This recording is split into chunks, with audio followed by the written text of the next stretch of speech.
একটা গল্প করতে শেয়ার করতে আসলাম। আর দেখো যারা হচ্ছে কি ভুল বুঝছো আমাকে, একটা পোস্টে গিয়ে দেখলাম ভুল মানে সে ভাবছে তাকে আমি গালি করছি বা ইয়ে করছি।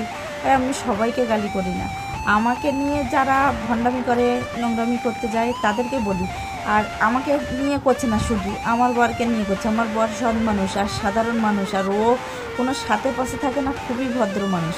আমি এমনি তাকে বিয়ে করিনি। আর আমার বর ভিডিও ফোনের ভিতরে বা অনলাইনেও আসতে চায় না, আমি জোর করে তাকে নিয়ে আসি। আর তাকে নিয়ে উল্টো পাল্টা কমেন্ট করার আগে দুবার ভাববে, তারপরে উল্টো পাল্টা বলবে। তা সে মানে মানে ও মানে কিন্তু কখনো অনলাইনে আসতে চায় না। তারপরে আমি মাঝে মাঝে একটু ইয়ে করি, আর তার জন্যই আসে, আমার জন্যই আসে, কিন্তু তা জোর করে ইয়ে করি আমি ওকে, ও কিন্তু আসতে চায় না। আর আমার মেসেঞ্জার কমেন্ট বক্সে এসে কমেন্ট করবে না, মেসেঞ্জারে এসে উল্টো পাল্টা ভাষা। আমার মেসেঞ্জারে এসে যা তা মানে প্রথমে দুটো ভালো কথা বলবে, তারপরে এত কল করবে, এত মানে লাইক কমেন্ট করতে হাতে ব্যথা লাগে। একটা লাইক একটা কমেন্ট এরকম আর কি, কোনো ওখানে লাইক কমেন্ট দেখবে না, কোনো ভিউজ নেই, কিছু নেই। এবারে তোমার মেসেঞ্জারে এসে ঠিক ভণ্ডামি করতে থাকে। মেসেঞ্জারে এসে দুটো একটা ভালো কথা বললো, তারপরে খিস্তি খেলা করতে থাকবে, বরকে নিয়ে গালাগালি করবে, আমাকে নিয়ে গালাগালি করবে। কী ধরনের এটা! অনলাইন সত্যি ভণ্ডামির জায়গা হয়ে গেছে। তার আমি সেই মালটাকে বলেছিলাম, মানে আমার ফ্যান বলো, যাই হোক বলো, বা ভক্ত বলো বাল বলো, যাই বলো, তা ও ওখানে এসে খিস্তি মারছিল। তারপরে আমি ওই মানে ওর উদ্দেশ্যে আমি লিখেছি, আমি সব লোকের উদ্দেশ্যে লিখিনি কথাটা, যে ঘোড়া ছাগল ভেড়া কুত্তা সব লোকের উদ্দেশ্যে আমি লিখি না, যেগুলো ওই রকম ধরনের সেইগুলোর উদ্দেশ্যে লিখি। আর একটা লোক গায়ে মেখে নিয়েছে যে আমি ছাগল ভেড়া কুত্তা, মানে সে গায়ে মেখে নিচ্ছে, মানে আমি যখন পোস্টে গেলাম দেখলাম ওরকমই গায়ে মেখে নিচ্ছে। আর আমি সবাইকে বলতে যাব কেন বলো তো? তা আজকে আর একটা গল্প শেয়ার করি। এই ঘোড়া ছাগলের গল্প যখন মনে পড়লো তখন এই গল্পটা মনে পড়লো। আজকে মানে আমার বাড়িটা করার কথা ছিল একটা লোক প্রমোটার, সে কী করেছে মানে বলবো কি, মানে এতটা বাজে লোক। 2-3 বছর হয়ে গেছে আমাদের কাছে এগ্রিমেন্ট সব করলো, করে মানে ও চুপচাপ বসে রয়েছে। এবারে বলছে মানে আপনি করুন, আমাদের যদি ক্ষমতা থাকতো তাহলে আপনাকে দিতাম, এত বছর ধরে পড়ে রয়েছে, এভাবে কি চলবে? তা আমার বরকে বলছিল বয়স হয়ে যাচ্ছে বলে, তখন আমার জমিটা এরমভাবে এগ্রিমেন্ট করলো, করো মানে উল্টো পাল্টা বলছে। মা কবে ভোগ করবে, কবে তোমাদের বাড়ি ঘরদর হবে, তোমরা একটু ভালোভাবে থাকবে, কবে ভোগ করবে, মানে উল্টো পাল্টা অনেক কথা বলে এইভাবে এগ্রিমেন্ট করে নিয়ে চুপচাপ বসে রয়েছে। এবার ওই মালটা আমি যখন কথা বলেছি যে আপনি আমাদের যদি ক্ষমতা থাকতো তাহলে আপনাকে দিতাম, ও তখন বলছে যে সে আপনার কথা যুক্তি আছে, তর্ক আছে, খুবই ভালো বলেছেন, ঠিকই বলেছেন। আপনাদের যদি আমি বলছি নিজের জায়গা কি কেউ দিতে চায়, যে টাকা পয়সা যদি থাকতে নিজেই বাড়ি করতাম। তা আমি যখন ওকে বললাম, ও তখন ওরকম বলছে আপনার কথা যুক্তি আছে, তর্ক আছে, খুবই ভালো বলেছেন, ঠিকই বলছেন, কথাগুলো মানে ঠিকই বলছেন। তারপরে কি করলো, ও ফোন ব্লক করে দিয়েছে, দিয়ে একদম ব্ল্যাক লিস্টে ফেলে রেখেছে। ও আর একটা লোক আছে, দুটো মিলে পার্টনার। তা আমি ওই পার্টনারটাকে অনেক দিনতে আমি বলছি, ওই পার্টনারটা এত বিহা ওর, যে পার্টনারটা এই লোকটা তাও একটু মানে ইয়ে করছিল কি, তারপরে ওই লোকটা কি করছে, ও আমি করবই না, ওভাবেই পুড়ে থাকবে, ওইভাবেই পুড়ে থাকবে। এটা কোনো যুক্তি তর্কের ভিতরে? তা যদি ওইভাবে পুড়ে থাকে তাহলে আমার কাগজপত্র তুই ফেরত দে। সে দেবে না, কাগজপত্র ফেরত দেবে না, পুরো মানে এগ্রিমেন্ট করে ওর কাছে রেখে দিয়েছে, আর মজা দেখছে, আর বলছে খালি লোক দেখছি, আমরা করতে পারবো না, আর প্রমোটা দেখছি। এবারে কাগজপত্র এগ্রিমেন্ট করে ওইভাবে রেখে দিয়েছে, এখন ওইভাবে খেলা দেখছে, মজা দেখছে।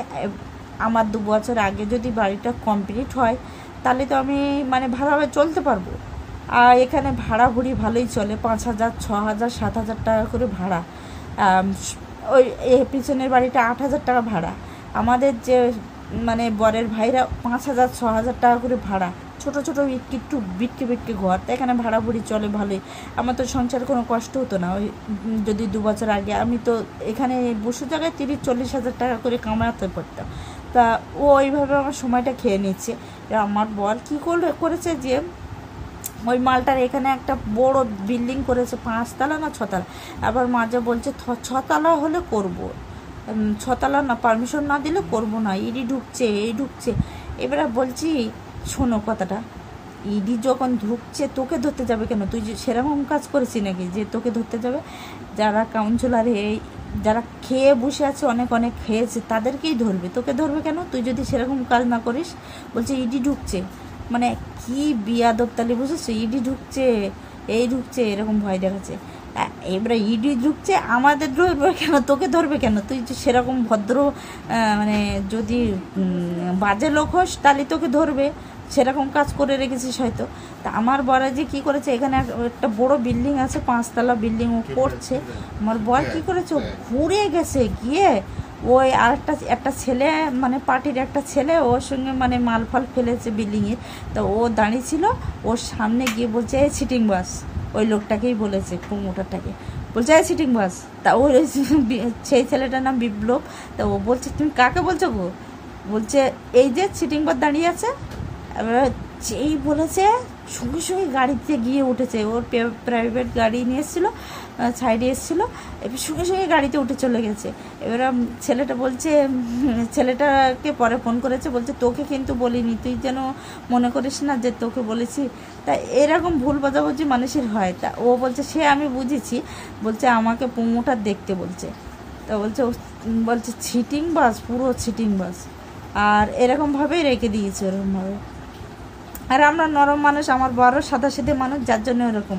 আবার আমাকে মানে বলছে, মানে কি বলবো, পুরো মাথা খারাপ করে দেয়। আমার বর তো যা খুশিতেই বলতে থাকে, ওকে লজ্জা নেই লোকটার, প্রমোটারটা প্রচণ্ড বাজে একটা স্বভাবের লোক। তা এই আর একটা গল্প করি, এই ঘোড়ার গল্প মনে উঠেছে, তাই একটা গল্প করছি। এই আমার বাড়িতে একটা মেয়ে, মানে আমাকে যে দিকে দিয়েছিল ওই মেয়ে মানুষটা আসতো। তা কি আমার হাসিও পাচ্ছে। তো ও বলতো তো জামাইবাবুর এ হয়ে যায়। আর ওর জায়ের বরটা তাকে বলে ঘোড়ার মতো, আর বললাম না। তা তোমাদের বুঝে নাও বাকিটা, আর কিছু বলবো না। আমার বর আবার বলবে ভট ভট ভট ভট উল্টো পাল্টা গল্প করছে। যাই হোক, সবাই ভালো থাকো, সুস্থ থাকো। আর ভুল বাজাবাজি কারণে লোক অনেক কিছু করে। আমি যাকে নিয়ে মানে বলেছি, সে যে বাঁদরটা এসে ওরকম ইয়ে করছিল তাকে বলেছি। আর তোমরাও ভুল বাজাবাজি করো না, তোমাদের যাকে বলছে সেই বুঝে নেবে, কিন্তু গায়ে মেকআপ মাখা উচিত না। আমার বর যেরকম ওই লোকটাকে বলেছে, ছেলেটা ভাবছে ওদের কাকে বলছো, ও মনে করেছে ওকে বলছে। তা এরকম ভুল বোঝাবুঝি হয়, বুঝেছো? তার ছেলেটা বলছে কী গো, কাকে বলছো গো? তা বলছেন এই যে সিটিং বাস দাঁড়িয়ে আছে।